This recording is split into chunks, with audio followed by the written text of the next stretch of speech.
네, 호세아서는 주전 750년경에 배경으로 하고 있는데 이때 북이스라엘은 여로보암 2세가 통치하고 있었습니다. 네, 북이스라엘 역사상 최고의 전성기를 누리고 있었습니다. 정치적으로, 경제적으로, 사회적으로 큰 번영을 누리고 있었습니다. 그래서 주변에 있는 나라들로부터 부러움을 샀습니다. 그야말로 황금기가 도래한 것이지요. 그들이 하는 모든 일들은 순조롭게 잘 풀렸습니다. 주변에 있는 그 어떤 나라도 이스라엘을 함부로 대할 수가 없었습니다. 이 당시 상황을 보면은 이 북이스라엘은 하나님을 알고 섬기기에 최적의 조건을 갖추고 있었습니다. 그런데 아이러니하게도 오늘 본문을 보시면은 선지자는 이렇게 외칩니다. 오라, 우리가 여호와께로 돌아가자. 하나님께로 다시 돌아가자라고 호세아 선지자는 외치고 있습니다. 유례없는 전성기를 경험하면서 매우 풍요롭고 그리고 안정된 삶을 살고 있습니다. 정말 하나님을 섬기기에 최적의 조건을 갖춘 상태에서 살아가고 있습니다. 제사를 드리기에도 재물이 풍족했습니다. 가난한 이웃을 돌보기에도 물질을 충분히 가지고 있었습니다. 그럼에도 불구하고 호세아 선지자는 백성들에게 이렇게 외치고 있죠. 우리가 여호와께로 돌아가자. 이렇게 외치는 이유가 무엇이겠습니까? 그들이 여호와 하나님께로부터 멀리 떨어졌기 때문입니다. 이 북이스라엘은 하나님의 은혜로 영토를 넓히고 유례없는 풍요와 번영을 맛보고 있지만 그들의 실상은 어떻다는 겁니까? 하나님께로부터 멀리 떠나 있다는 것이죠. 호세아서 4장에 보시면은 그들의 죄악상이 기록이 되어 있습니다. PPT 띄워주십시오. 4장 6절에서 7절 말씀을 보면 이렇게 기록이 되어 있습니다. 내 백성이 지식이 없으므로 망하는도다. 내가 지식을 버렸으니 나도 너를 버려 내 제사장이 되지 못하게 할 것이요. 내가 내 하나님의 율법을 잊었으니 나도 내 자녀들을 잊어버리리라. 그들은 번성할수록 내게 범죄하니 내가 그들의 영화를 변하여 욕이 되게 하리라. 그러니까 이스라엘은 조상들로부터 여호와 경외의 신앙을 전수받았습니다. 그러니까 하나님이 어떠한 분인지 잘 알고 있었습니다. 근데 6절 말씀을 보면 내 백성이 지식이 없다라고 말하고 있습니다. 이게 무슨 말입니까? 하나님을 알고 있는 지식은 사실 충분히 가지고 있습니다. 율법에 대해서도 능통한 사람들이 유대인이 아닙니까? 그런데 그들의 삶이 어떻다는 것이죠? 하나님을 아는 지식과는 전혀 무관한 하나님과 아무런 관련이 없는 삶을 살았다는 것이죠. 머리로는 하나님에 대해서 알고 있지만 그들의 삶은 하나님과 전혀 관계없는 삶을 살았습니다. 하나님을 떠나 우상을 섬겼습니다. 이 당시 백성들은 종교 혼합주의에 빠져서 바알을 섬기고 아세라를 섬기고 풍류의 신들을 섬기면서 한 번씩 성전에 올라가 제사를 드리면 그것이 신앙이라고 생각을 했습니다. 부패할 대로 부패하였고 완전히 하나님으로부터 멀어진 그런 상황이었던 것이죠. 하나님은 호세아 선지자를 보내어서 그들을 책망하시며 그들이 돌아오기를 원하셨습니다. 하지만 이스라엘은 하나님 말씀을 듣지 않았습니다. 완전히 멸시했던 것이죠. 그래서 하나님의 심판을 받아 멸망하게 될 상황에 놓여 있었습니다.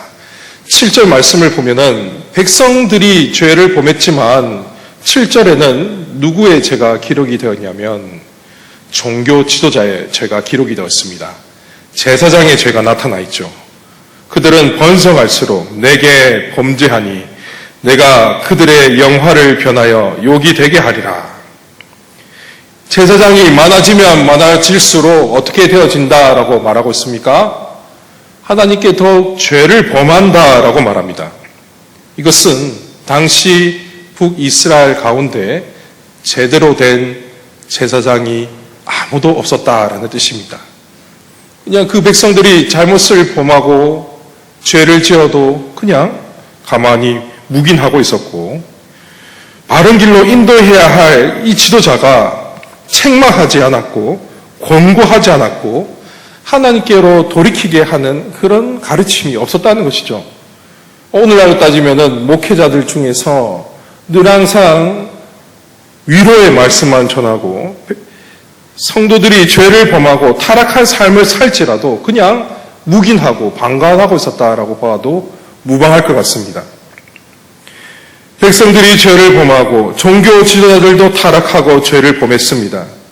모두가 하나님 앞에 죄를 범하는 상황이었고 이제 그들은 패망으로 치닫게 될 것입니다. 가장 근본적인 게 무너졌죠. 예배가 완전히 무너진 겁니다. 하나님과 전혀 무관한 삶을 모두가 살았습니다. 그럼에도 호세아는 오늘 우리가 읽었던 말씀을 보시면은 회개의 근거를 대면서 우리가 여호와께로 돌아가야 된다라고 외치고 있습니다. 그는 하나님이 어떠한 분인지를 이 말씀을 통해서 나타내고 있죠. 그 백성들이 아무리 죄를 범할지라도 하나님은 어떠한 분이라고 말씀하고 있습니까? 다시 돌아가기만 하면 용서해 주시는 자비와 긍휼의 하나님 되심을 말씀하고 있습니다. 1절 중반절을 보시면은 이렇게 기록이 되어 있습니다.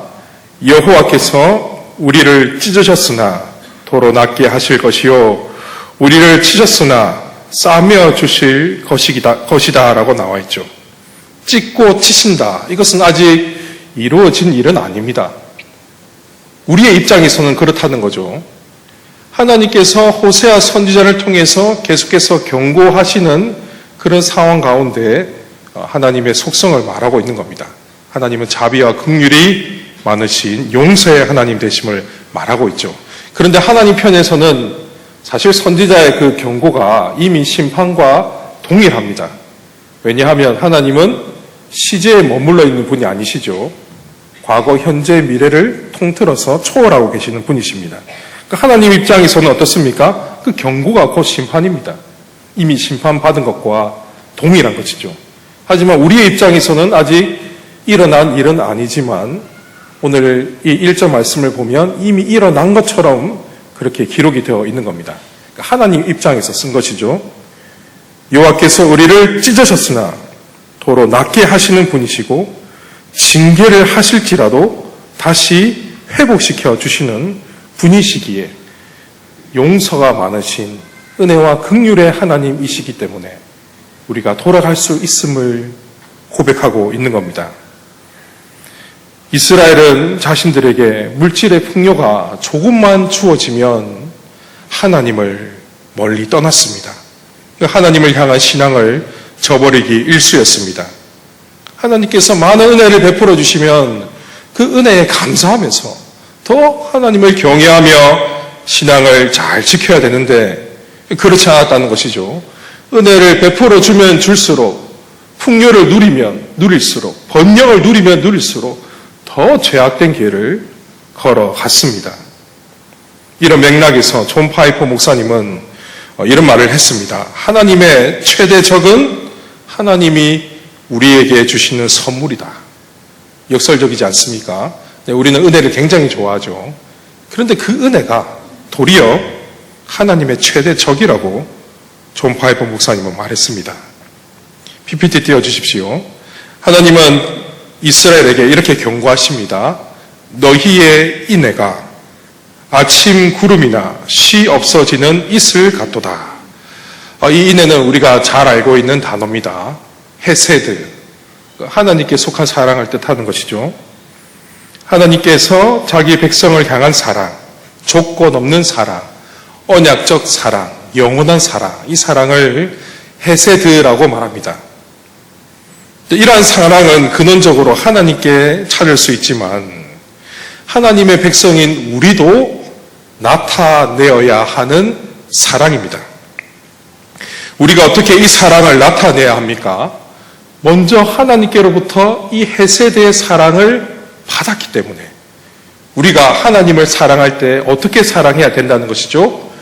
동일한 헤세드의 사랑으로 하나님을 사랑해야 한다는 겁니다. 그리고 이웃을 사랑함에 있어서도 마찬가지죠. 왜 이웃을 우리가 사랑해야 합니까? 나와 아무런 관련 없는 이들을 사랑해야 하는 이유가 무엇입니까? 하나님의 헤세드의 사랑을 받았기 때문에 당연히 조건 없이 이웃을 사랑하는 것이죠. 그러나 하나님은 이스라엘에게 베푸신 이 헤세드의 사랑을 도무지 찾을 수가 없었습니다. 그래서 4절에 보면 어떻게 말씀하고 있습니까? 해가 뜨면 흔적도 없이 사라지는 아침 구름, 이슬 같도다 이렇게 말씀하고 있죠. 그들이 하나님께 나타내었던 사랑, 이웃에게 나타내었던 사랑은 사랑인 것처럼 보이긴 하는데 일시적이면서 순간적인 사랑에 불과했다는 겁니다. 그러면서 하나님은 그들을 심판하신다라고 말씀합니다. PPT 떼어주십시오. 5절 말씀을 보면 그들의 실상을 폭로하시며 또 그들을 죽였다 이렇게 말씀하고 있습니다. 이것은 1절에 나와 있는 표현과 동일합니다. 히브리어 문법에서 흔한 일인데 이미 완료된 것처럼 말하고 있죠. 그러므로 내가 선지자들로 그들을 치고 내 입의 말로 그들을 죽였다 이렇게 말하고 있습니다. 그러니까 하나님의 심판의 메시지가 이미 실행되고 말았던 것처럼 그렇게 표현하고 있죠. 이것은 하나님께서 반드시 자기 백성들에게 심판하시겠다라는 그분의 결의를 나타내는 뜻입니다. 왜 하나님께서 그들을 심판하시겠다라고 말씀하십니까? 6절에 보면 자세하게 그 죄에 대해서 말씀하십니다.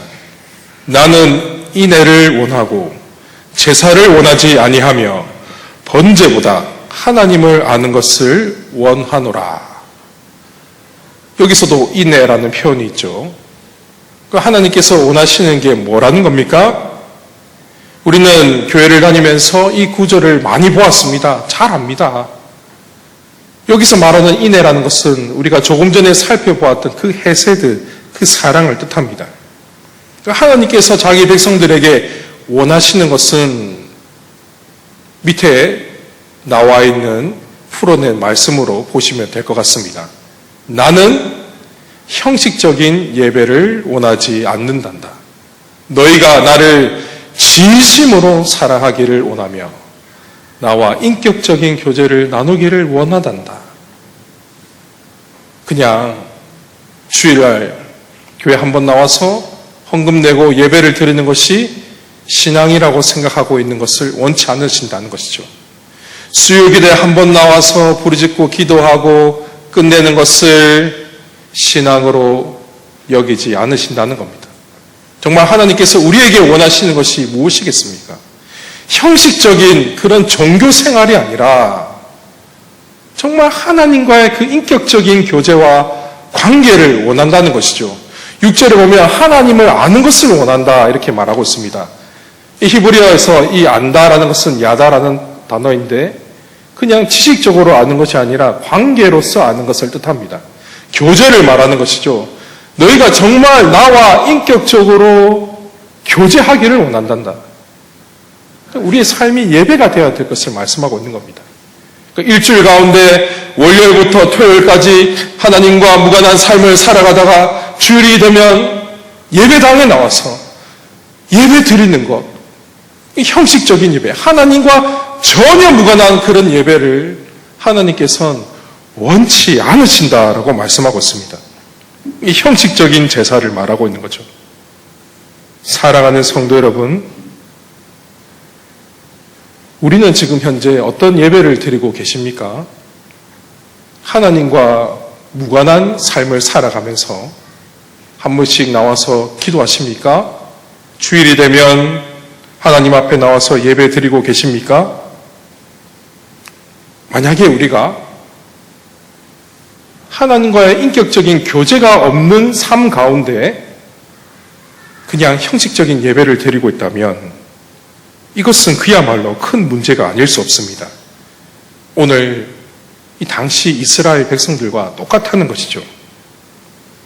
하나님은 그냥 우리가 하나님과의 관계가 없는 예배를 원치 않으십니다.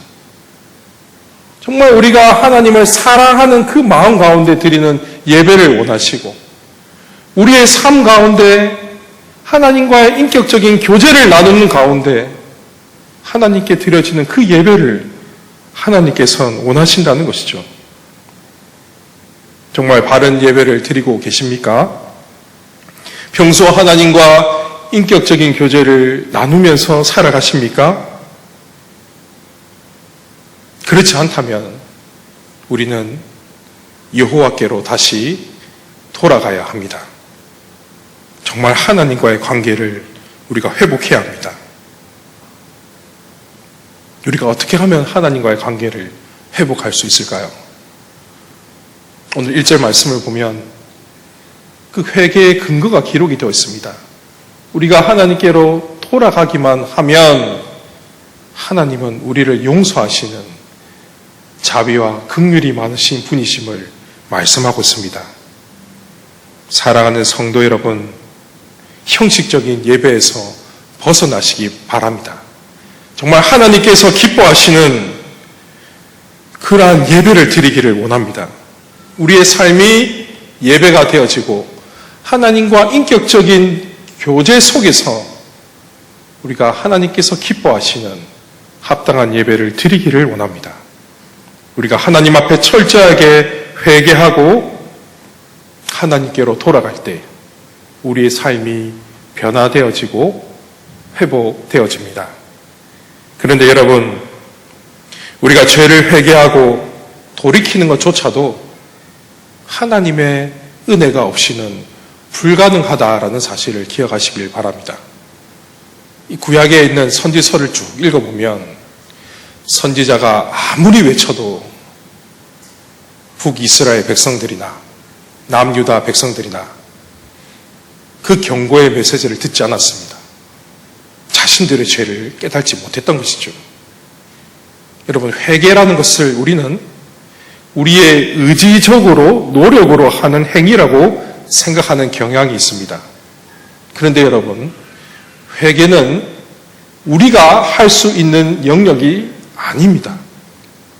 하나님께서 먼저 우리의 죄를 깨닫게 해 주셔야만 그때야 비로소 우리가 하나님 앞에 우리의 죄를 회개할 수 있게 되어지는 것이죠. 하나님의 강권적인 은혜가 우리에게 임하여서 우리 안에 있는 죄악들을 바라보게 되어질 때 그제서야 우리가 하나님 앞에 우리의 죄를 고백하며 회개하게 되어집니다. 저는 요즘에 예레미야 애가서 5장 21절 말씀을 계속해서 묵상하고 있습니다. 예레미야 5장 21절에 보면 이런 말씀이 기록이 되어 있습니다. 여호와여, 우리를 주께로 돌이키소서. 그리하시면 우리가 주께로 돌아가겠사오니 우리의 날들을 다시 새롭게 하사 옛적 같게 하옵소서. 예레미야 애가 결론에 해당되는 말씀입니다. 이 말씀은 유다가 징계로 완전히 패망되었을 때, 이 바벨론에 의해서 성전이 무너지고 성이 회파되었을 때에 그 상황을 선지자가 바라보면서 눈물을 흘리며 한 기도입니다. 근데 여러분, 이 기도를 보시면은 지난날 하나님과의 그 은혜로웠던 그 시절을 회상하면서 하나님 앞에 회복을 강구하고 있는 것이죠. 하나님의 은총을 잊기 위해서는 반드시 자신들의 죄를 회개해야 할 것을 강조하고 있습니다. 그런데 이 기도를 보면 우리가 평소 하던 기도와는 다른 내용을 보게 되어집니다. 우리는 보통 회개를 하면 어떻게 합니까? 하나님, 죄를 용서하여 주시옵소서. 내가 돌이키면 은혜를 베풀어 주십시오. 돌아가겠습니다. 받아 주십시오. 이렇게 기도를 하지만 예레미야는 그렇게 기도하지 않았습니다. 여호와여, 우리를 주께로 돌이키소서. 그리하시면 우리가 주께로 돌아가겠습니다. 여러분, 이게 무슨 말입니까? 예레미야의 기도는 죄에 대한 자신의 전적인 무능력한 상태를 고백하고 있는 겁니다. 우리 백성들이 하나님 앞에 회개하는 것도 우리의 의지와 노력으로 되지 않는다는 것을 고백하고 있는 것이죠. 먼저 하나님께서 자신들을 돌이키도록 해주셔야만, 우리 안에 있는 더러운 죄악들을 깨닫게 해주셔야만 하나님 앞에 회개할 수 있음을 고백하고 있는 겁니다. 돌이키는 일조차도, 회개하는 것도 우리의 힘으로 불가능하며 오직 하나님의 강권적인 은혜가 우리에게 주어졌을 때에 우리의 죄들을 바라보게 되어지고 하나님 앞에 회개할 수 있음을 고백하고 있는 것이죠. 그렇습니다, 여러분. 죄인인 우리는 스스로 돌이키면서 회개할 수 없습니다. 우리 스스로 여호와께 돌아갈 수 없습니다. 하나님께로 돌아가는 그 의지조차도, 하나님께로 나아갈 수 있는 것조차도 먼저 하나님의 강건적인 은혜가 임할 때 가능하게 되어집니다. 여러분, 이 사실을 잊지 말고 기억하시기를 바랍니다. 하나님 은혜 아래 살면서 그 은혜를 붙들고 살아갈 때, 그 은혜를 의지하며 살아갈 때 구원의 은혜를 잊게 되는 겁니다. 그러므로 오직 하나님의 강건적인 은혜만이 악한 길로 이끄는 우리의 죄된 본성을 굴복시킬 수 있습니다. 우리의 죄를 회개하며 돌이키게 합니다. 그래서 여러분, 하나님의 강건적인 은혜를 구하시기 바랍니다. 여호와여, 나를 주께로 돌이키소서. 내 안에 잘못된 모든 죄들을 깨닫게 하여 주시고 하나님께 돌아갈 수 있도록 은혜 내려달라고 이렇게 회개할 때에 하나님의 놀라운 은혜가 우리 가운데 주어질 줄 믿습니다. 여러분, 정말 이 예레미야 선지자의 고백이 우리의 고백이 되었으면 좋겠습니다.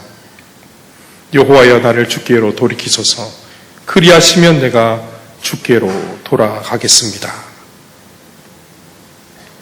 하나님의 강권적인 은혜를 경험하여서 우리의 일상과 예배와 하나님과의 관계가 예적같이 회복되기를 우리 주님의 이름으로 축원합니다.